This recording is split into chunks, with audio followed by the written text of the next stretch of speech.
నమస్కారం. Big debate ప్రత్యేక చర్చ కార్యక్రమానికి స్వాగతం. దేశ జనరల్ ఎన్నికలకు సంబంధించి 5వ దశ పోలింగ్కి రేపటితో ప్రచార పర్వానికి తలుపులు మూసుకుంటా ఉన్నాయి. రేపు సాయంత్రంతో ప్రచారం పూర్తవుతుంది. ఈ నెల 20న 5వ దశ పోలింగ్ దాదాపు 90 పైగా పార్లమెంట్ నియోజకవర్గాల్లో జరగబోతున్నటువంటి పరిస్థితి. అయితే దీనిలో కీలకంగా ప్రచారాలు ఒక్కొక్క దశకి ఒక్కొక్క రకంగా నాయకులు మారుస్తున్న పరిస్థితి. రీసెంట్గా దీనిలో కేజ్రీవాల్ జాయిన్ అయ్యారు. జైలు నుంచి ఆయన బెయిల్పై విడుదలైన ఫస్ట్ మీటింగ్లోనే అమిత్ షా గారిని ప్రధాని చేయడం కోసం మోడీ గారు కష్టపడుతూ ఉన్నారు. 75 ఏళ్ల తర్వాత ప్రధానిగా ఉండే ఆనవాయితీ ఆ పార్టీలో లేదు కాబట్టి ఈయన నాయకత్వంలో ఉండే పరిస్థితి. కాబట్టి అమిత్ షా గారి కోసం మోడీ గారు ప్రచారం చేస్తున్నారని చెప్తూ, అలాగే యూపీ ముఖ్యమంత్రి యోగి ఆదిత్యనాథ్ గారిని ఎన్నికలై ఒకవేళ బీజేపీ అధికారులకు వస్తే 2 నెలల్లో మారుస్తారని చెప్పి ఆయన ఒక విమర్శ రిపీటెడ్గా చేస్తూ ఉన్నారు. అలాగే ఇంకొక కీలకమైంది, ప్రధాని ఈరోజు యూపీలో మాట్లాడుతూ బారాబంకీ పార్లమెంట్ నియోజకవర్గంలో ఒకవేళ ఇండియా కూటమి గెలిచినట్టుగైతే అయోధ్యలోని రామ మందిరాన్ని బుల్డోజర్లతో కూల్చివేస్తారు అని స్పష్టంగా ఆయన మెన్షన్ చేయడం జరుగుతూ ఉంది. రాముడిని మళ్ళీ తిరిగి టెంట్లోకి వచ్చే పరిస్థితి వస్తుంది, లీగల్గానే కాకుండా బుల్డోజర్లతో కూడా ప్రయత్నం చేస్తారని చెప్పి ప్రధాని మాట్లాడారు. ఎన్ని అంశాల మీద వాళ్ళు బిగ్ డిబేట్లో చర్చను చేపట్టారు. చర్చలో మనతో పాటు అంబటి రామకృష్ణ గారు కాంగ్రెస్ పార్టీ అధికార ప్రతినిధి ఉన్నారు. అలాగే బాజీ గారు భారతీయ జనతా పార్టీ సీనియర్ నాయకులు, మైనార్టీ మోర్చా జనరల్ సెక్రటరీ ఉన్నారు. విక్రమ్ పూలా గారు ప్రముఖ రాజకీయ సామాజిక విశ్లేషకులు, అలాగే ఉప్పాల లక్ష్మణ్ గారు ప్రముఖ రాజకీయ సామాజిక విశ్లేషకులు ఉన్నారు. ముందుగా విక్రమ్ గారు నమస్కారం. నమస్కారం. విక్రమ్ గారు, మీరు చూస్తా ఉన్నారు కేజ్రీవాల్ గారు సరే చాలా న్యాయ పోరాటం తర్వాత సరే దాని మీద కూడా అమిత్ షా గారు వాళ్ళు మాట్లాడారనుకోండి, స్పెషల్ ట్రీట్మెంట్ అది ఇదని అవి పక్కకి పెడితే ఆయన ఈ స్టేట్మెంట్ జైలు నుంచి బయటకు వచ్చిన 2వ రోజు ఢిల్లీలో ప్రెస్ మీట్లోనే ఇది ఒక సెన్సేషన్ కోసం చెప్పారా అనుకున్నాం, కానీ రిపీటెడ్గా ఆయన అదే చెప్తున్నాడు. ఇవాళ పంజాబ్లో కూడా అదే మాట్లాడుతూ ఉన్నారు. ఏంటి అసలు అంటే బీజేపీలో కొంతమంది నాయకత్వాన్ని ఈ ఏజీ క్యాప్ పెట్టి తొలగించిన మాట నిజమే, కానీ మురళీ మనోహర్ జోషి గారు, అద్వానీ గారు అలాంటి వాళ్ళని, బట్ అది వాళ్ళు కావాలంటే వాళ్ళు మార్చుకుంటారు, మార్చుకోని పరిస్థితి ఏమన్నా ఉందా? మనం వాస్తవంగా వింటుంది చాలా రాష్ట్రాల్లో ఈసారి కాస్త ఎదురీత కనపడుతుంది, ముఖ్యంగా నార్థన్ స్టేట్స్లోని ఎంతో కొంత తగ్గుతాయన్న వార్త అయితే చాలా యూనిఫామ్గా వస్తుంది. మరి ఈ నేపథ్యంలో ఏమన్నా ఆర్ఎస్ఎస్ వీళ్ళు నాయకత్వాన్ని మార్చాలనుకుంటా ఉన్నారా? ఎలా అర్థం చేసుకోవాలి? ఎందుకు కేజ్రీవాల్ ఊరికే గాలి పోగేసి మాట్లాడితే ఉపయోగం ఉండదు. మామూలుగా అసలు ప్రచారంలోనే మోడీ గ్యారెంటీ అని చెప్పి మాట్లాడుతున్న పరిస్థితి, అది కాదని చెప్తే రేపొద్దున ఫూల్ అయిపోతారు. ఎందుకు చెప్తున్నారు అనుకోవాలి కేజ్రీవాల్, దీన్ని ఎలా అర్థం చేసుకోవాలి? నమస్కారం అండి. ముందుగా డిబేట్ లో పాల్గొంటున్న మిత్రులకి, మీకు వీక్షకులు కూడా గుడ్ ఈవినింగ్.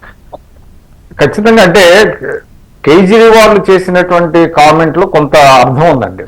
ఎందుకంటే వాడు ఒక తంబు రూల్ గా ఏం పెట్టుకోలేదు. అంటే 70-75 దాటిన వాళ్ళంతా రాజకీయాల నుంచి వైదొలగాలి అనేటువంటిది పెట్టుకోకపోయినా ఆ రకమైనటువంటి ఇండికేషన్స్ ఇచ్చారు. ఎప్పుడు ఇచ్చారు? ముఖ్యంగా 2019 ఎన్నికల ముందు, అంతకుముందు 2014 ఎన్నికల ముందు కూడా కొంత ఇచ్చారు. ఆ క్రమంలోనే మీరు ఇప్పుడు చెప్పినట్టుగా ఎల్కే అద్వానీ గారికి టికెట్ నిరాకరించారు, మురళీ మనోహర్ జోషి గారికి టికెట్ నిరాకరించారు, అదేవిధంగా సుమిత్రా మహాజన్ గారికి కూడా టికెట్ నిరాకరించారు.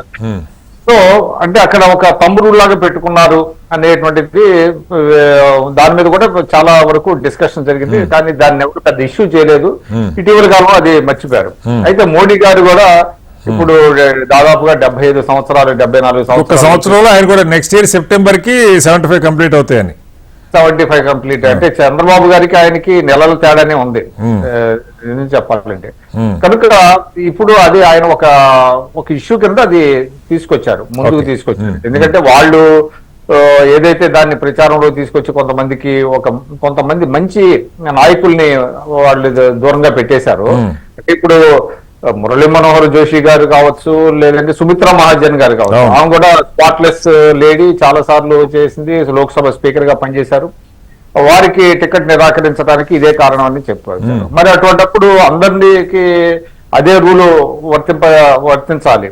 మరి దాని మీద మరి బీజేపీ స్టాండ్ ఏంటనేది ఎవరికి తెలియదు. అది అందువల్ల ఆయన మాట్లాడారు దాని గురించి. అంటే వాళ్ళు చాలా సార్లు అంటే అట్లాగా సార్, పార్టీలో రూల్స్ కొన్ని ఉంటే ఒక్కొక్క సందర్భాన్ని బట్టి, అప్పటికి ఉదాహరణకి నడ్డా గారు మామూలుగా వాళ్ళకి 2 టర్ముల కంటే పెంచరు, కానీ ఆయనకి ఈ ఎలక్షన్ దాకా అని చెప్పి నడ్డా గారికి ఎక్స్టెన్షన్ ఇచ్చారు. అట్లా వాళ్ళు ఏ పార్టీ అయినా మార్చుకుంటారు కదా, వాళ్ళ అవసరాలు బట్టి మార్చుకుంటారు కదా. మార్చుకుంటారు తప్పనిసరిగా మార్చుకోబట్టే ఇప్పుడు దాని గురించి ఎవరు కూడా రైట్ చేయలేదు. అంటే BJP is a party with difference అనేవాళ్ళు. సో బీజేపీ కూడా పార్టీ విత్ నో డిఫరెన్స్, అది కూడా కాంగ్రెస్ పార్టీ లాగానే ఉంటుంది అనేటువంటి ఒక భావన కూడా వచ్చేసింది. కాబట్టి వాళ్ళ చేతుల్లో పని కదా, వాళ్ళు మార్చుకునే వాళ్ళ పార్టీ రాజ్యాంగం ప్రకారం జరుగుతూ ఉంటుంది అది. కాకపోతే ఏంటంటే ఒక కన్సిస్టెన్సీ, అంటే బీజేపీ అనగానే కొన్ని సిద్ధాంత ప్రాతిపదిక ఇప్పటికీ కూడా కొంత మంచో చెడు అది దట్ ఈస్ డిబేటబుల్, కానీ కొన్ని వాళ్ళు ఆ సిద్ధాంతాలకు కట్టుబడి ఉంటారు అనేటువంటిది ప్రజల్లో ఉంది. ఇప్పుడు అది ఆయన ఒక చర్చకి తీసుకురావడం అనేటువంటిది మంచిది. అది మరి దానికి వాళ్ళు ఎటువంటి వివరణ ఇస్తారు అనేది కూడా మనం చూడాల్సినటువంటి అవసరం ఉంది. అదేవిధంగా మీరు ఇప్పుడు అది సందర్భం కాకపోయినా ఇప్పుడు నెరేటివ్స్ అన్ని మారుతా వచ్చినాయి అనేది కూడా మీరు చెప్పొచ్చారు. ఇప్పుడు ఒక్కొక్క దశకి ఒక్కొక్క నెరేటివ్ ఆయన తీసుకురావడం అనేటువంటిది కూడా మనం చూస్తున్నాము. నిన్నగాక మొన్న ఆయన ఏం చెప్పారు, నేను ముస్లింస్ కు వ్యతిరేకం కాదు, నన్ను ఆ విధంగా ప్రొజెక్ట్ చేశారు, గోద్రా అల్లర్ల తర్వాత నా ఇమేజ్ ని దెబ్బతీశారు, నేను చాలా ముస్లింలకి చాలా అంటే వాళ్ళతో కలిసిమెలిసి పెరిగాను, వాళ్ళ పండుగలు జరుపుకున్నాను అని చెప్పిన ఆయన ఇవాళ ఏం మాట్లాడుతున్నాడండి ఆయన? వాళ్ళ అంటే 5వ విడత పోలింగ్ వచ్చేటప్పటికి పూర్తిగా నెరేటివ్ మారిపోయింది. మారిపోయి మళ్ళీ ఒక చీలికి తీసుకురావాలనేటువంటి ఒక ప్రయత్నం చేస్తున్నట్టుగా కనపడుతుంది. ఇది ఏ విధంగా మనం అర్థం చేసుకోవాలి నరేంద్ర మోడీ గారిని? సరే, నరేంద్ర మోడీ గారికి 100 పెరుగుతాయా 100 తగ్గుతాయా అని చర్చ జరుగుతున్నటువంటి సందర్భంలో వాళ్ళు ఈ రకమైనటువంటి నెరేటివ్స్ మార్చుకుంటా రావటం, అది కూడా రామాలయాన్ని ఎవరైనా కూలుస్తారని ఎవరైనా అనుకుంటారండి? ఒకసారి స్ట్రక్చర్ అంటే నాకు అదే అర్థం కావట్లేదు సార్. ఇప్పుడు అంటే రామాలయం కట్టడం ఎన్నికల్లో రాజకీయంగా లబ్ధి, సరే భక్తి ఒక అంశం అయితే రాజకీయం కూడా ఎలాగో లాభం జరుగుతుంది అనుకున్నారు.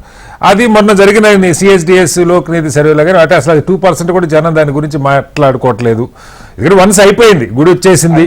అది కూడా లార్జర్ అందరి ఆమోద యోగ్యంతో అన్ని వర్గాలు, ముఖ్యంగా ముస్లిం వర్గాల ఆమోదంతో సుప్రీంకోర్టు యొక్క తీర్పుతో అది సాకారం అయింది.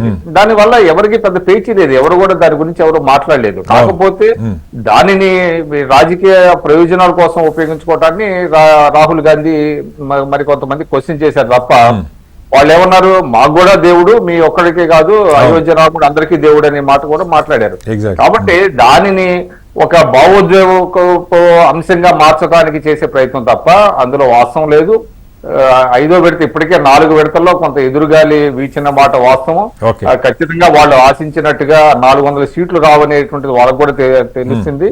అందువల్ల ఈ విధమైనటువంటి నెరేటివ్స్ మార్చుకుంటూ వెళ్తున్నాడు. అది ఏ మేరకు సఫలీకృతం అవుతుంది అనేది చూడాల్సి. ఓకే, లక్ష్మణ్ గారు, ఇంకొక మాట కూడా వినపడుతుంది. సరే, ఇప్పుడు ఆయన కాకపోతే అమిత్ షా గారు అంటే చాలా మంది వాస్తవంగా సీనియర్స్ ఉన్నారు. ఇప్పుడు మనకి చూస్తే రాజ్నాథ్ సింగ్ గారు ఉన్నారు, గడ్కరీ గారు ఉన్నారు, లేకపోతే సిద్ధరామయ్య గారు ఉన్నారు, శివరాజ్ సింగ్ చౌహాన్ ఉన్నారు.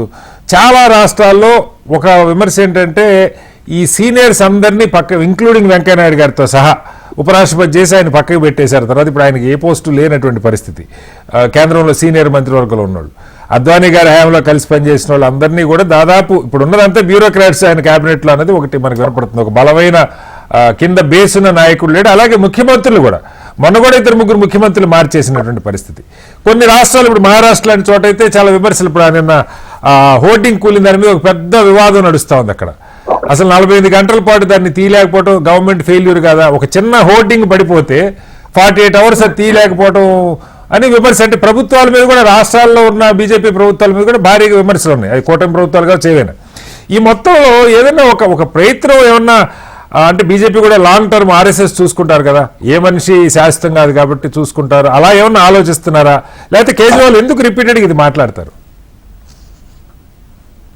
కేజ్రీవాల్ ఏం మాట్లాడినా కూడా సరే వాళ్ళు రాజకీయ కోణంలో మాట్లాడతారు, విమర్శలు చేయాలి కాబట్టి చేస్తారు.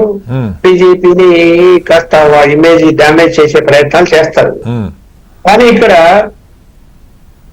ఒక విధానంలో వెళ్తారు. ఎప్పుడు కూడా బీజేపీ ఒక విధానంలో వెళ్తూ ఉన్నప్పుడు ఆ విధానం ఏంటి? అధికారం ఉండాలి. అధికారం ఎందుకు ఉండాలి? వాళ్ళ లక్ష్యం ఏవైతే ఉన్నాయో 1, 2, 3, 4 అని ఒక 10 ఉన్నాయి అనుకున్నాం. అవి నెరవేర్చాలి. అవి నెరవేర్చాలి అంటే ఇప్పుడు 4 అయ్యాయి, ఇంకా 6 ఉన్నాయి. మళ్ళీ అధికారం కావాలి కదా చేయాలంటే.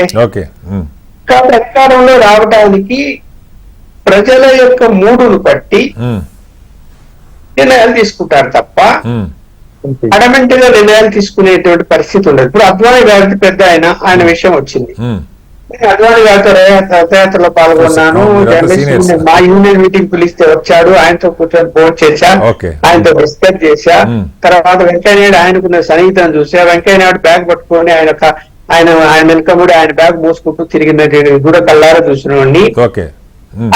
ఆయన మనస్తత్వం, ఆయన ఏజ్ ఒకటి. రెండోది ఏంటంటే ఒక ఏజ్ వచ్చిన తర్వాత చేదస్తం వస్తుంది.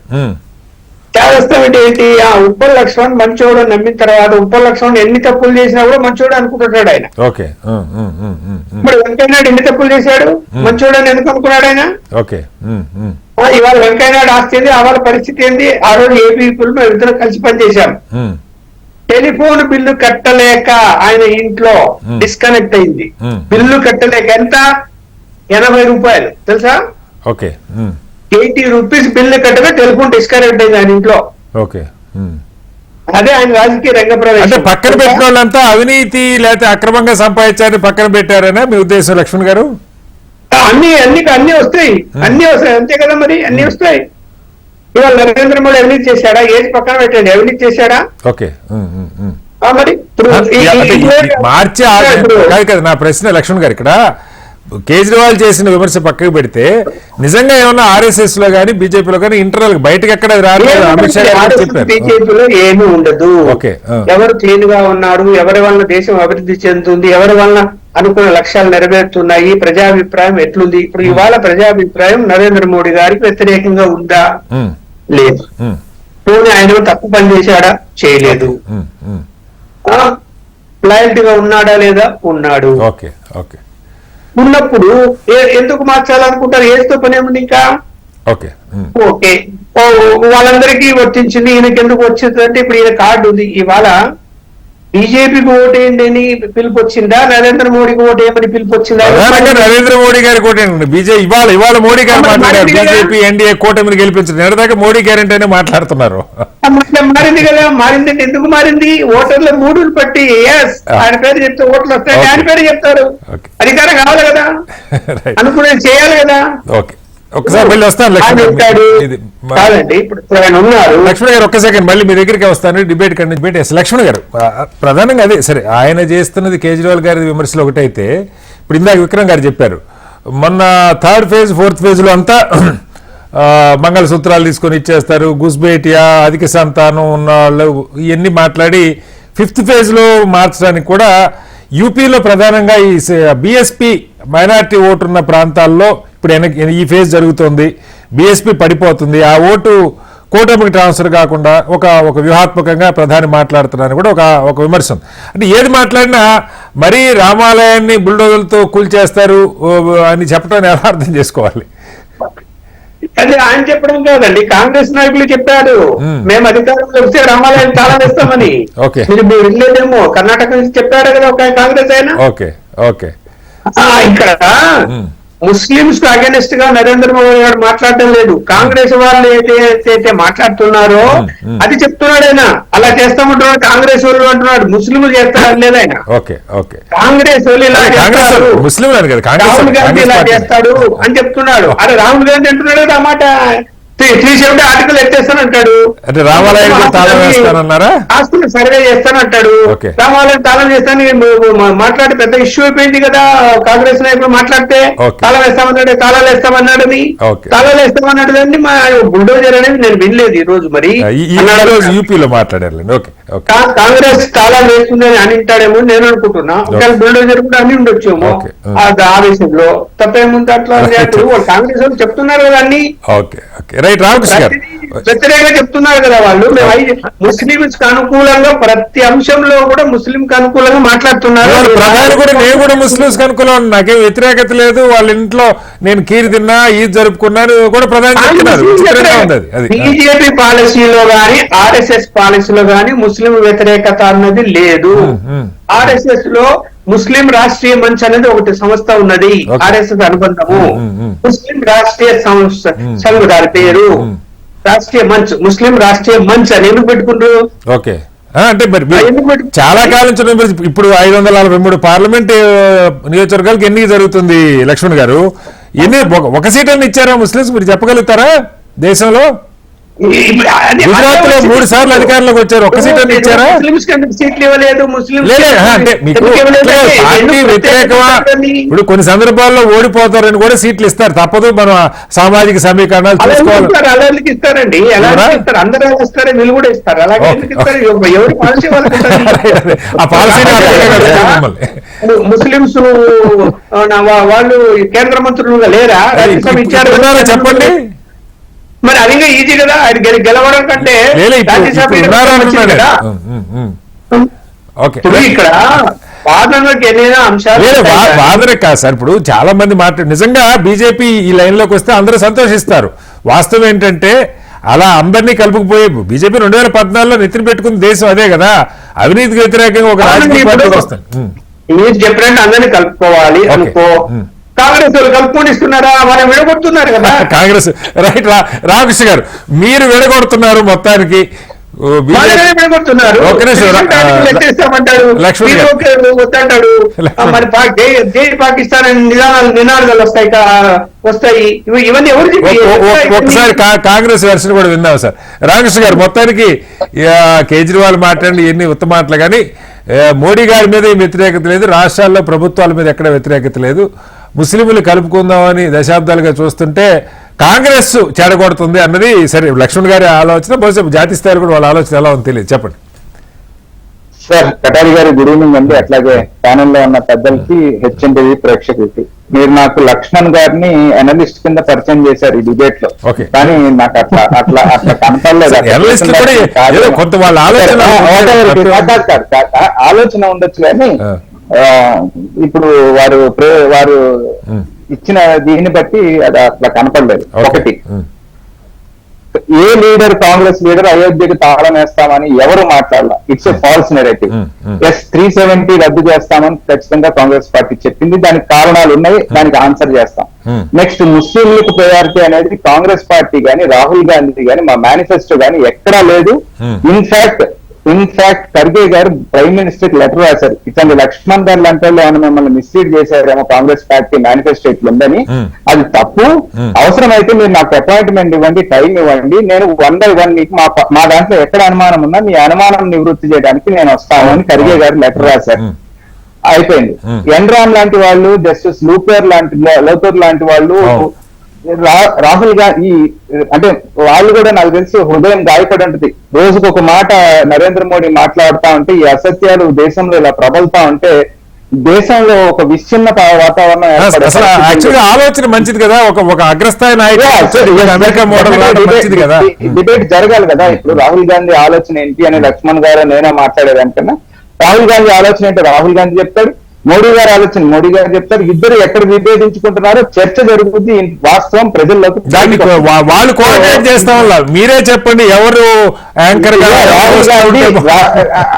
రాహుల్ గాంధీ గారు దానికి ప్రత్యుత్తరంగా నరేంద్ర మోడీ గారు ఏ సమయం ఎప్పుడు ఎక్కడ చెప్పినా నేను రావడానికి సిద్ధంగా ఉన్నాను, మీరు దయచేసి డేటు, టైము, స్థలము చెప్పండి, నేను వచ్చి పార్టిసిపేట్ చేస్తాను అని రాహుల్ గాంధీ గారు ప్రత్యుత్తరం ఇవ్వడం జరిగింది గౌరవంగా వారు. మాకు అవతల సైడ్ నుంచి అటువంటి ఏది కూడా ఆ సవాల్ని స్వీకరించినట్టు కనపడాల. సవాల్ కూడా కూడా అనాల్సిన అవసరం లేదు. ఒక చర్చ నేను సర్దుకుంటున్నా. అటువంటి ఇన్విటేషన్ అటు ఆహ్వానిస్తున్నట్టు కానీ, లేకపోతే పార్టిసిపేట్ చేస్తామని కానీ ఎక్కడి నుంచి కూడా వచ్చినట్టు మాకైతే కనపడలా. పీఓకేని కలిపేస్తాం అంటే ఏ కాంగ్రెస్ వాడు వద్దన్నాడు? ఈ 10 ఏళ్లుగా ఏమి ఎక్కడున్నారు?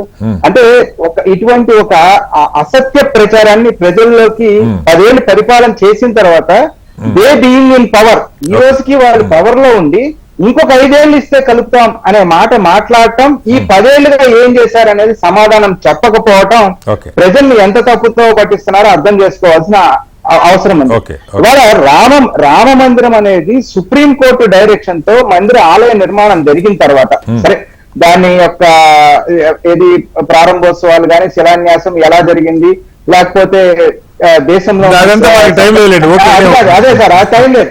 దేశంలో ఉన్న శంకరాచార్యులందరూ ఎంత బాధపడ్డారు, ఎలా విమర్శించారు, ఆ చర్చ అంతా పక్కన పెడదాం. హిందుత్వానికి కస్టోడియన్స్ అయిన శంకరాచార్యులు కూడా మా మనోభావాలు దెబ్బతిన్నే, మోడీ సర్వనాశనం చేస్తున్నాడు హిందుత్వాన్ని వాళ్ళు మాట్లాడుతున్నారు. సో అది వేరే డిబేట్, అది పక్కన పెడదాం. తర్వాత ఇవాళ మీరు గత 15-20 రోజులుగా తీసుకుంటే ఓకే. రోజు ఒక స్టేట్మెంట్ వస్తా ఉంది నరేంద్ర మోడీలోంచి. ఒక రోజు నేను ముస్లింకి నేను ఎక్కడ వ్యతిరేకం కాదంటాడు, ఒక రోజు నన్ను వాళ్ళే పెంచారు, వాళ్ళ ఇంట్లో తిని పెరిగానంటాడు, Okay. ఇంకొక రోజు బడ్జెట్ మొత్తం నిన్న కూడా పచ్చి అబద్ధం. Congress party 15% of national budget ముస్లింలకు ఇస్తాను అని ప్రతిపాదిస్తే వ్యతిరేకించామని, Okay. దాన్ని మళ్ళీ రాజ్దీప్ సర్దేశాయ్ లాంటి జర్నలిస్ట్ తీసి అది కాదు ఆ రోజు మైనారిటీస్ కి సంబంధించి ఒక Right. చర్చ వస్తే ఇటువంటి పర్సెంటేజ్ ఆఫ్ బడ్జెట్ ఎక్కడ మెన్షన్ చేయలేదు అని రైట్ రామకృష్ణ గారు మళ్ళీ మీ దగ్గరికి వస్తాను. పెట్టేసి రామకృష్ణ గారు కంప్లీట్ చేయండి. సో ఈ పరిస్థితుల్లో రోజుకొక స్టేట్మెంట్ రోజుకొక విధంగా మాట్లాడటం అనేది ఆ మానసిక స్థితి, ఆ కన్ఫ్యూజన్, సీట్లు తగ్గుతున్నాయి అనేది చాలా మంది అనలిస్ట్ కూడా చెప్తున్న పరిస్థితుల్లో ఇప్పుడు ఎటు నుంచి ఎవరిని ఓన్ చేసుకోవాలో ఒక అర్థం కాని అయోమయ స్థితిలోకి ఖచ్చితంగా నరేంద్ర మోడీ నెట్టబడ్డాడు అని అర్థం అవుతోంది. ఓకే. ఇవాళ మీ స్టార్టింగ్ రిమార్క్స్ అంటే కేజ్రీవాల్ గారు మాట్లాడిన దాన్ని చూసుకుంటే డెఫినెట్ గా మీకు 2015-16 ప్రాంతాల్లో అమిత్ షా గారు ఇచ్చిన స్టేట్మెంట్ ఏమంటే ఈ సీనియర్స్ మొత్తాన్ని 75 సంవత్సరాలు దాటిన వాళ్ళని హౌ ఫెమిలియర్ దే మేబీ వాళ్ళ సర్వీసెస్ పార్టీకి ఎంత ఇచ్చి ఉన్నా సరే వాళ్ళ మేధాశక్తిని మాత్రం మార్గదర్శి మండలి అని పెట్టి దాని ద్వారా మేము వాడుకుంటాం తప్ప 75 సంవత్సరాలు దాటిన తర్వాత భారతీయ జనతా పార్టీ వయోవృద్ధులను ఎవరిని కూడా ఇక యాక్టివ్ పాలిటిక్స్ లో ఉంచము, యూత్ కి స్పేస్ ఇచ్చే ఆలోచన దిశగా ఈ ఆలోచన చేస్తున్నాము అని అమిత్ షా గారు స్పష్టంగా అద్వానీ గారిని వాళ్ళని పక్కన పెట్టాల్సిన నేపథ్యంలో ఆ రోజు అమిత్ షా అప్పటికి పార్టీ ప్రెసిడెంట్ గా ఉన్నారు. సో పార్టీ ప్రెసిడెంట్ గా ఉన్న అమిత్ షా ఇచ్చిన స్టేట్మెంట్ అది. సో దాని ఆధారంగా తీసుకున్నప్పుడు డెఫినెట్ గా అందరికీ వర్తించాలి కదా. ఓ ఇద్దరు గుజరాతీలకు మాత్రం వర్తించదు, దేశంలో ఉన్న మిగతా నాయకులు పవర్ఫుల్ నాయకులు అందరికీ వర్తిస్తుంది.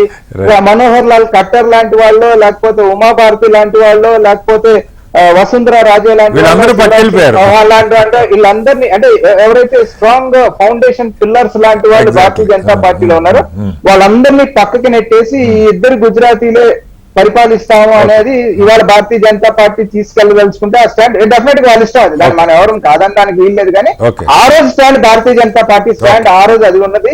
ఈ రోజు స్టాండ్ మార్చుకుంటాము మేము అంటే వాళ్ళ ఇష్టం, దాన్ని మనం చేయగలిగేది ఏమీ లేదు. మళ్ళీ వస్తాను మీ దగ్గరికి.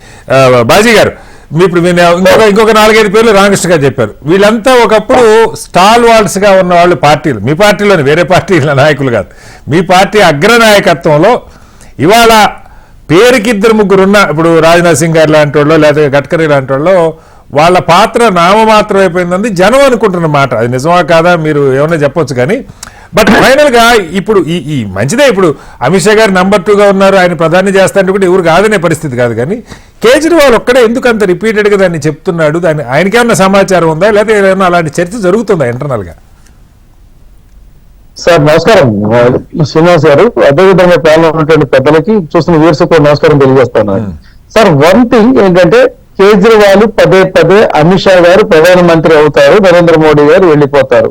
ఈ అంశాన్ని తెర మీదకి తీసుకురావడానికి ఎన్నికల వేడిలో బయటకు వచ్చిన తర్వాత ఆయన మధ్యంతర బెయిల్ మీద ఇప్పుడు పదే మాట్లాడుతున్నటువంటి ఈ మాటల యొక్క కోణం, చీకటి కోణం ఏంటంటే లిక్కర్ విషయం సంబంధించి అన్నా హజారే లాంటి వాళ్ళు ఈ లిక్కర్ మీద వ్యతిరేక ఉద్యమం చేసినటువంటి వ్యక్తి కేజ్రీవాల్ వ్యతిరేకంగా మాట్లాడినటువంటి ప్రభావం ప్రజల్లోకి పోకుండా పక్క పార్టీలో ఉన్నటువంటి అంశాలను తీసుకొస్తే ఆలోచన దాని మీద పోతుందనేటువంటి లిక్కర్ విషయం ఎత్తకుండా అంతకు మించినటువంటి కిక్ వచ్చేటువంటి అంశాన్ని తీసుకురావాలి. కాబట్టి కేజ్రీవాల్ గారు ప్రస్తుతానికి ఈ పనిలో ఉన్నారండి. ఆయన అడగాల్సినటువంటి విషయం ఏదైతే ఉందో దాన్ని ఎత్తే ధైర్యం లేదు. నేను ఈ విషయం చేయలేదు, లేకపోతే మనిషి చూడే లోపల ఎందుకున్నాడు మీరు చెప్తున్నారు. ఆయన ఎక్కడ మాట్లాడినా ప్రజలకి లిక్కర్ గుర్తు వస్తుందని చెప్పి మీరే చెప్తున్నారు. కాబట్టి ఆయన నోరెత్తంగానే ఆయన నోట్లోంచి వచ్చేటువంటి సీసా బ్రెయిన్ కి ఎక్కినటువంటి కిక్కే బయటకు వచ్చేటువంటి పరిస్థితి. మనం ఏమంటే భారతీయ జనతా పార్టీలో ఉన్నటువంటి ఆలోచన ధోరణి లేకపోతే ఐడియాలజీ కనెక్టివిటీ ఉన్నటువంటి విధానం ప్రకారం మేము ఒకనాడు ఉన్నటువంటి ద్వయం అటల్జీ అద్వానీ గారి యొక్క ద్వయాన్ని ఈ దేశం చూసింది. ఉన్నటువంటి ప్రజల ఆలోచన అద్వానీ గారు ఒక అతివాది కింద, అటల్జీ ఒక మితవాది కింద చూపించినటువంటి ప్రయత్నంలో దేశంలో జరిగినటువంటి పరిపాలన అంతకుముందు కూడా ఒక ఓటుతో పడిపోయినటువంటి అనేక సందర్భాలు మనం చూసాం. ఆ తర్వాత కూడా UPA 1, UPA 2 కూడా చూసామండి. ఇక్కడ ఏమంటారంటే ప్రతిపక్షాలుగా ఉన్నటువంటి కాంగ్రెస్ పార్టీ దానిలో ఉన్నటువంటి భాగస్వాములు ఏవైతే వాళ్ళు మాట్లాడుతున్నటువంటి లెక్కలు ఈ రోజున భారతీయ జనతా పార్టీ మీద ఎక్కువ పెట్టిన బాణాలు ఏవైతే ఉన్నాయో వాళ్ళు కొన్ని కోణాల్లో పోతా ఉన్నారండి. దాన్ని కాదనేది కాదు. వాళ్ళు నరేంద్ర మోడీ గారు డే బై డే మాట్లాడుతూ చేస్తున్నటువంటి నరేంద్ర మోడీ గారు మొట్టమొదటి ప్రధానమంత్రి అయిన తర్వాత చెప్పినటువంటి మాట, నా ఇంటి పక్కన హుసేన్ అని ఒక పేద ముస్లిం ఉండేవాడు, వాడు తన సైకిల్ షాప్ నడుపుకునేవాడు, తర్వాత తన కొడుకు మోటార్ సైకిల్ షాప్ లోకే వచ్చాడు తప్ప వాళ్ళు విద్య పరంగా ఉన్నతం అవ్వలేదు. ఇవాళ గుజరాత్ లో ఉన్నటువంటి ముస్లింలు ఏదైతే ఉందో 12% ఉన్నటువంటి ముస్లింలు వాళ్ళ ఆస్తుల మీద ఏది వాళ్ళ ఒక్కోటి ఆస్తుల మీద కానీ వాళ్ళు విద్యా పరంగా కానీ ఉద్యోగ పరంగా కానీ ఆర్థిక పరంగా కానీ అభ్యున్నతి చెందారు గుజరాత్ తో పాటుగా.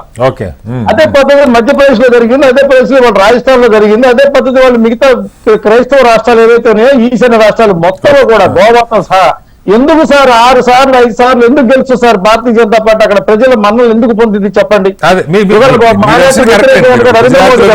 చాలా చోట్ల గెలుస్తున్నారు, దాని గురించి కాదు కానీ ఇంకోటి ఏంటంటే భారతీయ జనతా పార్టీ ఈ రోజు ఉన్నటువంటి ద్వయం మోడీజీ అమిత్ షాజీ యొక్క ద్వయం ఏదైతే ఉందో 2 సార్లు అయిపోయింది. వాళ్ళ యొక్క 3వ అధికార పీఠం కైవసం చేసుకున్నటువంటి దిశలో పోతున్నటువంటి అది మెజారిటీ తక్కువ ఎక్కువ ఎన్నికలు వచ్చిన తర్వాత వచ్చేటువంటి పద్ధతి అది కరెక్ట్. కానీ పార్టీకి కాదు సార్, పార్టీకి కానీ ఆర్ఎస్ఎస్ కానీ ఒక లాంగ్ టర్మ్ ఆలోచన కూడా ఉంటుంది. ఇప్పుడు సరే ఈసారి ప్రధాని మోడీ గారు ఉన్నా నెక్స్ట్ టైం కైనా సరే ఒకళ్ళు తయారు కావాలి.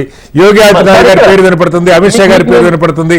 దానికి ఏదైనా కంటిన్యూషన్ లాగా మార్చుకునే ఆలోచన అట్లా ఏమన్నా ఏ పార్టీ అయినా పార్టీ లాంగ్ టర్మ్ భవిష్యత్ 100 ఏళ్ళు అధికారంలో ఉండాలి ఏ పార్టీ అయినా కోరుకుంటుంది కదా సార్, దాని గురించి కాదు.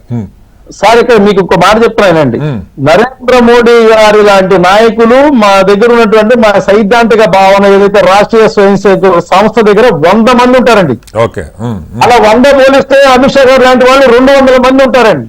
ఇక్కడ మా ధర్మానికి మా యొక్క సంస్కృతికి ఉన్నటువంటి ఆలోచన మీకు ఒకటే చెప్తాను సార్. నేను విధానం ఏంటంటే నెట్టివేయబట్ట అనేది భారతీయ జనతా పార్టీలో జరగదండి. గౌరవంగా సంస్థానం ఇచ్చేటువంటి అద్వానీ గారికి భారతత్వం ఇవ్వండి, లేకపోతే ఏదైతే మన పదవి పోషించే ముఖ్యమంత్రి వెంకయ్యనాయుడు గారు కానివ్వండి, లేకపోతే వాజ్పేయి గారికి భారతరత్న ఇవ్వండి. వాజ్పేయి గారు అంతిమ యాత్ర మీరు చూశారు, లక్షలాది మంది కేంద్ర మంత్రులు భారత ప్రధానులు అదేవిధంగా విదేశాల నుంచి వచ్చినటువంటి పరిస్థితి. పివి నరసింహరావు గారిని కూడా మనం చూసాం ఎటువంటి పరిస్థితి కాంగ్రెస్ పార్టీ వారికి ఇచ్చినటువంటి సముచితమైన గౌరవం. పార్టీలో కూడా ఇక్కడ ఒక మాట అండి, కాంగ్రెస్ పార్టీలో జరిగిన సీతారాం కేసరి గారు ఉండేవాళ్ళు గతంలో మనకు తెలుసు, వేదిక మీద నుంచి నెట్టివేయబడ్డాడు ఆయన కాంగ్రెస్ జాతీయ అధ్యక్షుడిగా. ఆయన నెట్టివేసిన తర్వాత ఏ విధంగా కాంగ్రెస్ పార్టీ యొక్క పగ్గాలు సోనియా గాంధీ గారు తీసుకున్నారో కూడా చూసాం మనం. పివి నరసింహరావు గారు ఏ విధంగా పాపం దేశాన్ని పట్టుకునే ఒక ప్రధాని ఎటువంటి గొడవలు అద్వానీ గారిని వెంకయ్యనాయుడు గారిని కూడా అలాగే పక్కన పెట్టారని చాలా మంది అనుకుంటున్నారు సార్. మీకు నచ్చవచ్చు అద్వానీ గారికి ఈ రోజు కూడా ప్రధానమంత్రి వెళ్ళి భారతరత్న ఇచ్చి ఆయన కాళ్ళకి దండం పెట్టుకొచ్చే సంస్కృతి బీజేపీలో ఉంది. పివి నరసింహరావు గారికి జైల్లో పెట్టే సంస్కృతి కాంగ్రెస్ ఉంది. అటువంటి పివి నరసింహరావు గారికి భారతరత్న సంస్కృతి భారతీయ జనతా పార్టీలో ఉంది. మా గొప్పతనం ఇక్కడ మేము చేసేటువంటి ప్రతి ఒక్క అంశం కూడా ఇక్కడ కాంగ్రెస్ పార్టీలో గొప్ప వ్యక్తులను కూడా మేమే గుర్తించాలి, అది వాళ్ళు గుర్తించలేనటువంటి పరిస్థితి. కాబట్టి భారతీయ జనతా పార్టీలో గుర్తించిన విషయంలో ఇబ్బంది లేదండి.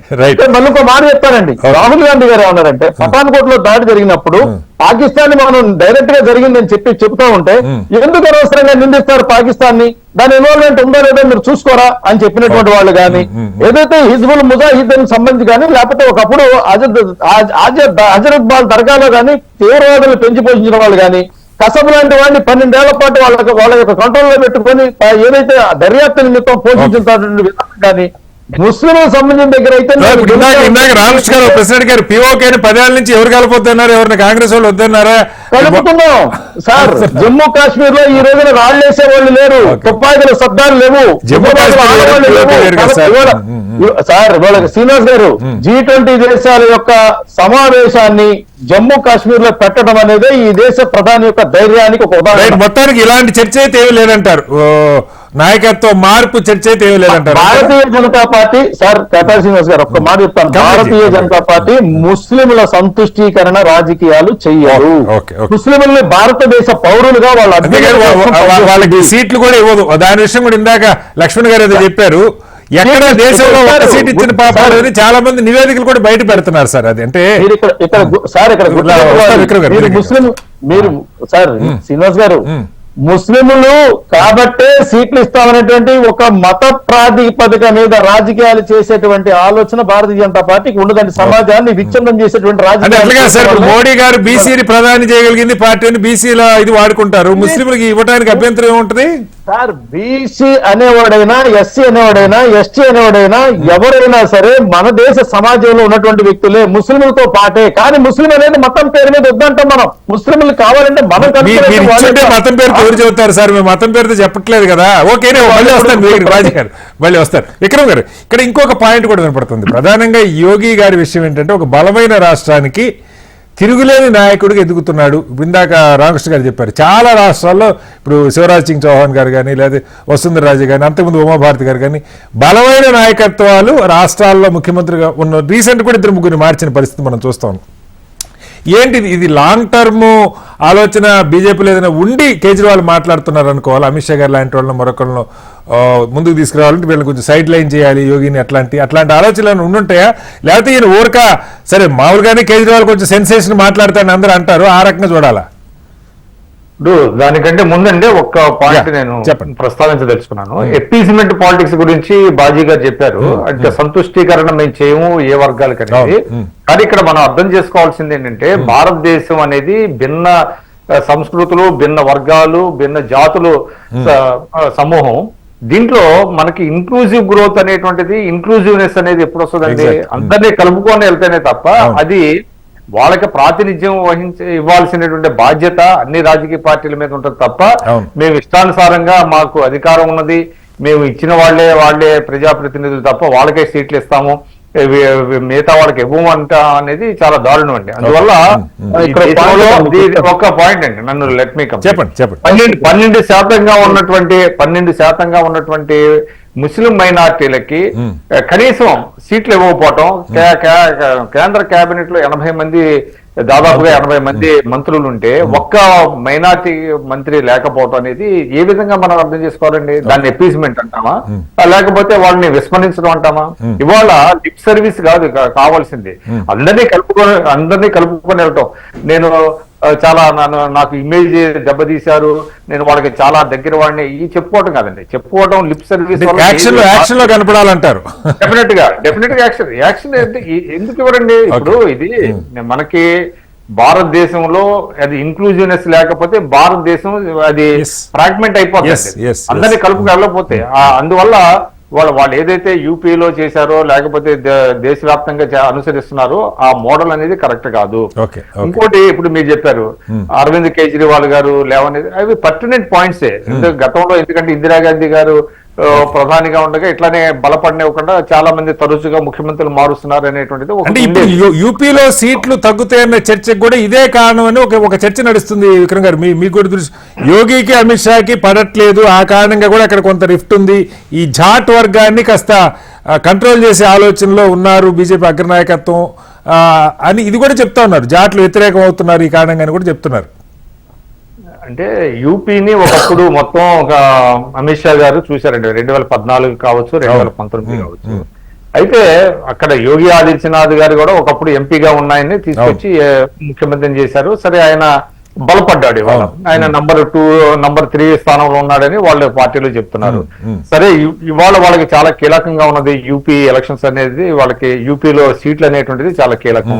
అందులోనూ అయోధ్య రామ మందిరం కట్టిన తర్వాత మీకు గనక సీట్లు రాకపోతే డెఫినెట్ గా అది వేటు పడేటువంటి అవకాశం ఉండొచ్చు. అది మనం చెప్పలేము మరి ఆ పార్టీలో ఏ విధంగా.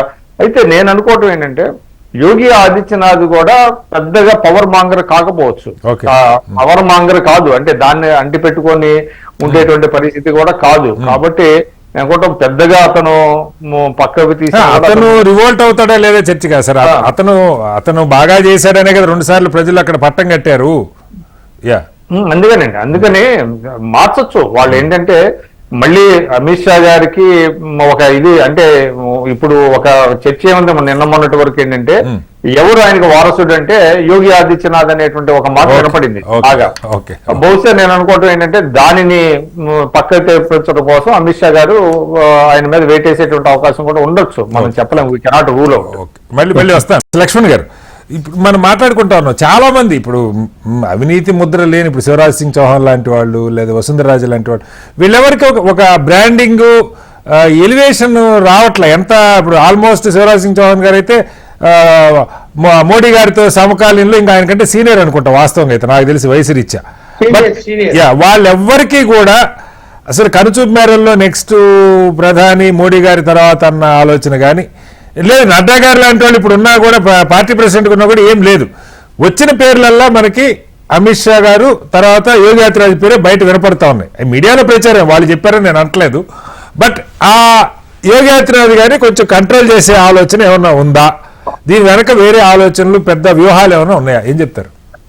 వ్యూహాలు ఏమి లేవు. ఇప్పుడు ఉన్నది ఏంటి, నేను ఇందాక మొదట ఏం చెప్పారు, మళ్ళీ గెలవాలి. మళ్ళీ గెలవాలంటే బీజేపీ అనాలా నరేంద్ర మోడీ అనాలా? జనం మూడు ఎలా ఉంది? జనం మూడు నరేంద్ర మోడీ అనేశారు. మళ్ళీ ఆయన ప్రధాని కూడా ప్రకటించేశారు. అయిపోయింది, గెలుస్తారు. గెలిచిన తర్వాత మళ్ళీ ఏం జరుగుతుంది అన్న దాని మీద నిర్ణయాలు అనేవి వేరేగా ఉంటాయి. ఇప్పుడు ఏంది ఈ నిర్ణయాలు ఆ నిర్ణయాలు ఎందుకు ఒకటిగా ఎందుకుంటాయి? అప్పుడు ఏ నిర్ణయం తీసుకోవాలి ఆ నిర్ణయం మళ్ళీ ఎన్నికలు వచ్చిన సందర్భంలోనూ లేకపోతే ఒకవేళ జమీన్ ఎన్నికల మధ్యలో వస్తే అప్పుడు నిర్ణయాలు వేరే విధంగా తీసుకుంటారు. తప్పదు.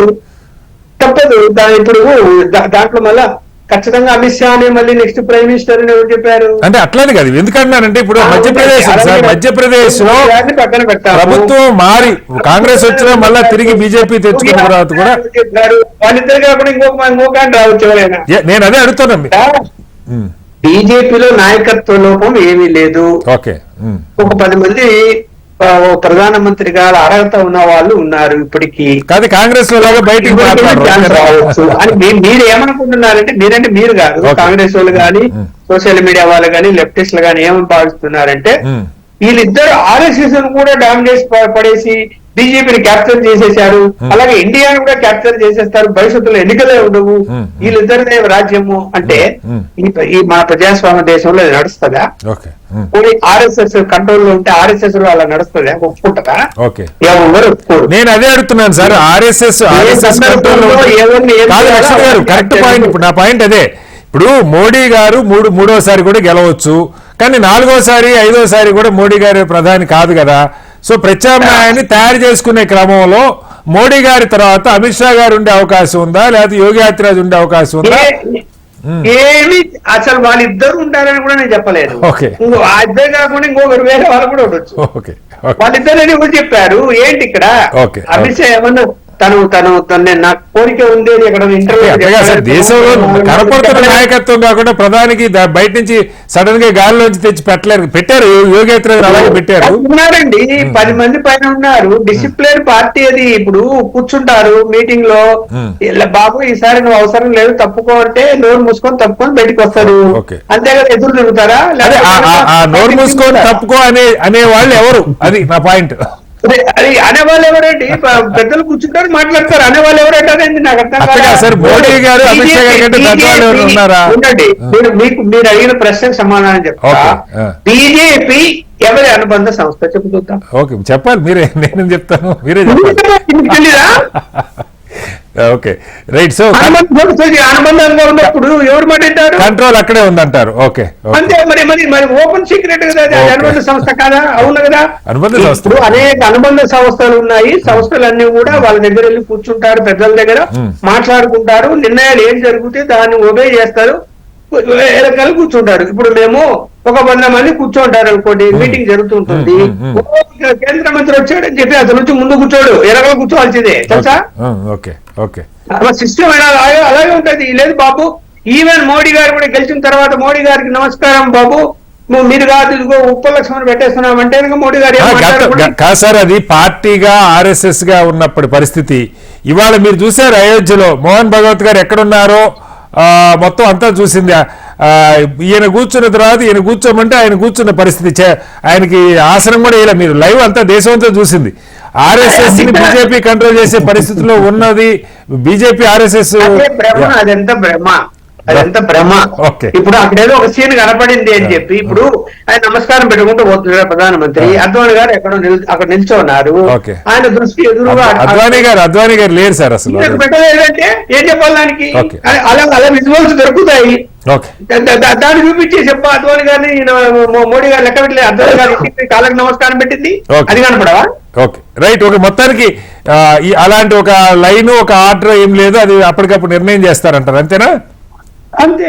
Okay right. రామకృష్ణ గారు ఫైనల్ ఒకటి చెప్పండి, ఇక్కడ ముఖ్యమంత్రులు బలమైన ముఖ్యమంత్రులు ఉన్న రాష్ట్రాల్లోనేమో మార్పులు జరిగినాయి, మీరు ఇందాక చదివిన లిస్టు లేదు. రాజస్థాన్ లాంటి రాష్ట్రాల్లో అసలు ఆ పేర్లు కూడా పరిగణలోకి తీసుకోవాలి, ఈవెన్ శివరాజ్ సింగ్ చౌహాన్ గారి పేరు కూడా పరిగణలోకి తీసుకుని అక్కడ పార్టీ బలం అన్నదే చూపించినటువంటి పరిస్థితి. కానీ దేశంలో ఎన్నికలకు వచ్చేసరికి పార్టీ కాదు, ఎన్డీఏ కాదు, మోడీకి గ్యారంటీ అని మాట్లాడింది. సరే ఓట్ల కోసం అలా మాట్లాడితే వస్తే అనుకుంటే వస్తుండొచ్చు, బట్ ఈ నాయకత్వాలు మార్చడంలో చాలా రాష్ట్రాల్లో, ఇప్పుడు మహారాష్ట్ర ఉదాహరణకు మనం మాట్లాడుతున్నాం, అక్కడ ఒక కూటమి ప్రభుత్వం ఏర్పడింది, ఆ కూటమి సక్సెస్ఫుల్గా లేదు, ఫెయిల్యూర్స్, ఇందాక మనం మాట్లాడుకున్నాం ఎగ్జిక్యూషన్లో ఫెయిల్యూర్స్ కూడా ఘోరంగా చర్చ జరుగుతుంది అక్కడ. నేను ఇందాక చెప్పిన హోర్డింగ్ దాని మీద ఇలాంటివి ఒకదానికొకటి పైలప్ అయ్యి ఏదైనా ఆలోచనలో మార్పులు వస్తున్నాయి, సీట్లు తగ్గడానికి ఇప్పుడు మహారాష్ట్ర, బీహార్, యూపీ తగ్గుతాయని ఒక చర్చ, అది నిజమా కాదో తెలియదు. ఏంటి దీని వెనక రామకృష్ణ గారు?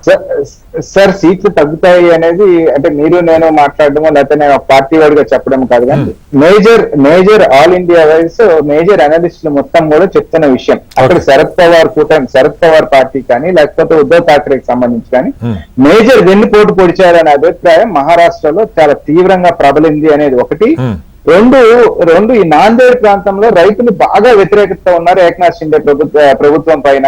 రైతులను అసలు పట్టించుకోలేదు, సివియర్ డ్రాట్ ఉంది, సో అగ్రేరియన్ కమ్యూనిటీ మొత్తం చాలా యాంటీగా ఉంది అనేది మహారాష్ట్రకు సంబంధించి చాలా అంటే మనకి అనలిస్టులు చెప్తున్న విషయం. సరే ఇటు ఉత్తరప్రదేశ్ కి వచ్చేటప్పటికి కూడా ఉత్తరప్రదేశ్ లో ఇవాళ రాజ్పుట్ కమ్యూనిటీ తీసుకుంటే గుజరాత్ లో భారతీయ జనతా పార్టీ నాయకులు రాజ్పుట్ కమ్యూనిటీ అని విమర్శించడం కానీ, అదే విధంగా వసుంధరా రాజేని పక్కన పెట్టడం కానీ, ఈ రకంగా బలంగా ఉన్న సీనియర్ నాయకులను అందరినీ పక్కన పెట్టినప్పుడు రేపు యోగిని కూడా వీళ్ళిద్దరు కనుక బలంగా గెలిస్తే యోగిని కూడా పక్కన పెడతారేమో అనే అనుమానం రాజ్పుట్ కమ్యూనిటీలో చాలా ప్రబలంగా ఉంది అనేది చర్చలో జరుగుతున్న అంశం. సో రాజ్పుట్ కమ్యూనిటీ మీరు కానీ తీసుకుంటే ఎక్కడికక్కడ వాళ్ళు ప్రమాణాలు చేస్తున్నారు, ఈసారి ఖచ్చితంగా మనం భారతీయ జనతా పార్టీని ఓడించి తీరుతాం అనేది ప్రమాణం చేసి మరీ మాట్లాడుతున్న తరుణం. సో అవన్నీ లెక్కలేసుకున్నప్పుడు భారతీయ జనతా పార్టీకి మేజర్ ఓటు బ్యాంక్స్ లో అక్కడ Rajput community plus Jat community plus Brahmin ధనియా కమ్యూనిటీలు బాగా ఇది బలంగా ఉన్న కమ్యూనిటీ.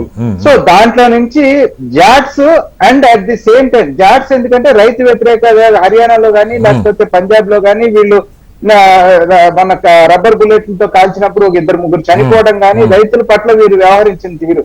అదే విధంగా రాజ్పుట్లోనేమో ఖచ్చితంగా ఇవాళ యోగి ఒకటే వాళ్ళకి బలంగా మిగిలిన లీడర్. సో యోగిని కూడా రేపు తప్పించేస్తారేమో అనుమానం రాజ్పుట్ లో బలంగా ఉన్న తరుణంలో కొంత కంట్రోల్ చేయాలి వీళ్ళని అనే ఒక నెగిటివ్ సెన్స్ కూడా భారతీయ జనతా పార్టీ నాయకుల్లోనే ఉంది అనేది ఒక ఫ్యాక్టర్. అదర్ దాన్ దట్ చాలా ఫ్యాక్టర్స్ ఉన్నాయి, ఏది క్యాస్ట్ సెన్సెస్ లేకపోతే ఏది అపోజిషన్ పార్టీ ఇచ్చిన హామీలు అవన్నీ డిఫరెంట్ ఫ్యాక్టర్స్. నేను చెప్పేది ఇంటర్నల్ గా వాళ్ళ దగ్గర ఉన్న సమస్య అది. ఆ సమస్య డెఫినెట్ గా భారతీయ జనతా పార్టీని ఉత్తరప్రదేశ్ లో గట్టిగా దెబ్బకొట్టబోతా ఉంది వాళ్ళ సెక్షన్స్ నుంచి అనేది మనకు అందుతున్న సమాచారం.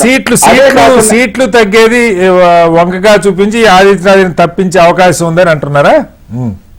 కాదు సార్, అక్కడున్న భారతీయ జనతా పార్టీ నాయకులు ఆలోచించేది ఏమంటే సీట్లు తగ్గిస్తే ఏ 220లోకో భారతీయ జనతా పార్టీ లీడర్ సీట్లు కానీ కంట్రోల్ చేస్తే మీరు గమనించండి 2 నెలల క్రితం మోడీకి గ్యారంటీ, నెల వరకు మోడీకి గ్యారంటీ. ఇవాళ మోడీ నామినేషన్ వేయడానికి కూడా ఇక్కడ నుంచి పవన్ కళ్యాణ్ తో సహా చంద్రబాబుతో సహా మొత్తం తన ఎన్డీఏ కూటమి మొత్తాన్ని తాను ఇంతకాలం నెగ్లెక్ట్ చేసిన వాళ్ళ పార్టీ ముఖ్యమంత్రులు అందరినీ అంటే నేను అందరినీ కలుపుకెళ్లే ఉద్దేశంలో ఉన్నాను, గతంలో లాగా వ్యవహరించను, నేను డిక్టేటర్షిప్ ని పక్కన పెడుతున్నాను, అందరం కలిసి ప్రయాణిస్తాం అనే ఒక సంకేతాన్ని వీళ్ళకి పంపించే ప్రయత్నం ఆయన చేశాడు. బాజీ గారు లాస్ట్ గా చెప్పండి, ఇవాళ అమిత్ షా గారు మాట్లాడుతూ కూడా ఇప్పటికే జరిగిన 4 ఫేజుల్లో అంటే 370 పైగా స్థానాల్లో 270 వచ్చేసినాయి, ఇంకా మిగతా 163లో 130 వస్తాయన్న మాట మాట్లాడారు. ఏంటి నిజంగా పరిస్థితుందా? జరుగుతున్న పరిణామాలు ఇప్పుడు మాట్లాడుకుంటున్న ఫేజ్కి నేరేటివ్స్ మారిపోతున్న నేపథ్యంలో ఏం చెప్తారు? నేను ఒకటైతే ఖచ్చితంగా చెప్పగలనండి. ఎందుకంటే అమిత్ షా గారి యొక్క ఆలోచన వ్యూహం ఏదైతే ఉందో ఇప్పటి వరకు తప్పలేదు. ఆయన ఆ అంచనాలు ఇప్పటి వరకు కూడా ఎక్కడ కూడా తేడా వచ్చినటువంటి పరిస్థితి లేదు. రెండోది ఏంటంటే ప్రాంతాన్ని బట్టి ఉన్నటువంటి స్థితిగతులు, ఆయా ప్రాంతాల్లో ఉన్నటువంటి సామాజిక వర్గాల అంచనాలను బట్టి ఏ రాజకీయ పార్టీ అయినా వాళ్ళ వ్యూహ ప్రతి వ్యూహాలు ఉంటాయి. కామన్ గా జరిగేది అది. ఇవాళ మనం ఏమంటామంటే ఆ యొక్క జరగబోతున్నటువంటి ఎన్నికలు ప్రతి ప్రాంతంలో కూడా ఇప్పుడు భారతీయ జనతా పార్టీ దేశంలో 18 రాష్ట్రాల్లో ఉంది. మిగతా చోట్ల కూడా దాదాపు ఎన్డీఏ మిత్రులతో కలిసి ఉన్నటువంటి పరిస్థితి. మనం ఏమంటే నిన్నటి వారు మాట్లాడుతూ కూడా రాజస్థాన్ అంశం ఇస్తారు. రాజస్థాన్ లో కూడా వసుంధరా సింధే గారిని పక్కన పెట్టారు, ఖచ్చితంగా ఓడిపోతుంది, రాజస్థాన్ లో ఎట్టి పరిస్థితుల్లో రాదు అని చెప్పారు మొన్న. కానీ ఏం జరిగిందో రాజస్థాన్ లో మీరు గెలిచారు కానీ ఆమెను పక్కన పెట్టిన మాట నిజం కాదా? పక్కన పెట్టండి. అక్కడ ఉన్నటువంటి వ్యూహ పార్టీ యొక్క ఆలోచన శైలి ప్రకారం వాళ్ళు తీసుకెళ్లే వాళ్ళు ప్రయారిటీ ఇచ్చే వాళ్ళు ఇచ్చుకెళ్తారండి. ఇక్కడ ఏమంటామంటే అప్పుడు అక్కడ చేసినటువంటి యూపీ చేసినటువంటి ఇవాళ రాజ్నాథ్ సింగ్ గారు ఉన్నారు, అనురాగ్ సింగ్ ఠాగూర్ గారు ఉన్నారు, అనేక మంది ఉన్నారండి. మాకు ఠాగూర్లతో ఇబ్బంది లేదు. అలాగే వారు ఉన్నట్టుగా సామాజిక వర్గాలు ఎవరు కూడా భారతీయ జనతా పార్టీతో ఇబ్బంది లేదు. వారి ఆలోచన సరళ ఏదైతే ఉందో దేశం మొత్తం మీద ఉన్నటువంటి పరిస్థితుల్ని పూర్తిగా అవగాహన చేసుకున్నటువంటి పరిస్థితి, దేశాన్ని బలంగా పాలించినటువంటి కాంగ్రెస్ పార్టీకి ఈ రోజు మళ్ళీ పాలించాలనేటువంటి ఆలోచనతో పాపం వాళ్ళు 10 ఏళ్ల నుంచి పడుతున్నారు. వాళ్ళ ఇబ్బంది తప్పేం కాదు. మరొకసారి అవకాశం రావడం కోసం వాళ్ళు ఎన్డీఏ మిత్రులు వాళ్ళకి ఏంటంటే విడిపోతున్నారు, ఇంకో కలుస్తున్నారు. కలిసిన వాళ్ళని కలుపుకొని నామినేషన్ వేయాలన్న కార్యక్రమం ఇంత ముందు కూడా ఒకసారి పార్లమెంట్ లో మీకు గుర్తుండే ఉండదు. ఎన్డీఏ మిత్రుల సమావేశం జరిగింది. పవన్ కళ్యాణ్ గారు కూడా అందరూ వెళ్ళి పాల్గొనడం జరిగింది. అప్పుడు చంద్రబాబు నాయుడు గారు లేరు. చంద్రబాబు నాయుడు గారు మాకు పాత మిత్రుడు, మాతో కలిసి ఉన్నటువంటి పరిస్థితి కాబట్టి పెద్ద ఇబ్బంది కూడా కాదు. ఇవాళ ఏమంటే పశ్చిమ బెంగాల్ నుంచి బయటకు వచ్చి సార్ వస్తే అయోధ్యలో మోడీ గారు ఒక్కళ్ళే నడుచుకుంటూ వెళ్ళారు, ఇప్పుడు నామినేషన్ కి మాత్రం అందరూ పక్కన ఉన్నారన్నది జనం కనపడుతున్న విజువల్ అని అంటున్నారు సార్. అది అవ్వచ్చు అండి, అందరికీ రాముల వారి దర్శనం జరగడం తప్పే లేదు. ఇక్కడ నేను ఏమంటానంటే ఒక మాట నేను మర్చిపోయాను. ఇక్కడ రామాలయ ఆహ్వానం వాళ్ళ కాంగ్రెస్ పార్టీ నేను వస్తాను మీతో మాట్లాడటం సిద్ధంగా ఉన్నాను రాహుల్ గాంధీ అంటున్నారు. రామాలయ ప్రారంభోత్సవానికి రెండయ్య బాలరాముని చంద్రబాబు గారు, దేవేగౌడ గారు వీళ్ళంతా బ్యారికేడ్ అవతలున్నారు, మోడీ గారు ఒక్కళ్ళే నడుచుకుంటూ వెళ్ళారు. బట్ నామినేషన్ మాత్రం అందరూ పక్కన ఉండాల్సి వచ్చిందని చర్చ.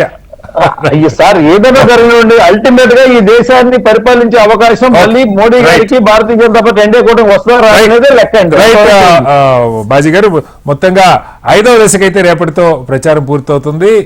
నేరేటివ్స్ మారుతున్న నేపథ్యంలో ప్రజలు వీటిని ఎలా అర్థం చేసుకుంటారు, ఏ రకంగా స్పందిస్తారు, ఏ రకంగా వాళ్ళ నిర్ణయాన్ని తెలుపుతారని అన్నది మనం జూన్ 4న చూస్తాం. చర్చలో పాల్గొన్న అంబటి రామకృష్ణ గారికి, బాజీ గారికి, అలాగే విక్రమ్ గారికి, ఉప్పా లక్ష్మి గారికి ప్రత్యేక ధన్యవాదం. ఇది ఇవాళ బిగ్ డిబేట్. రేపు మరో మళ్ళీ కలుద్దాం. అందరూ నమస్కారం, సెలవు.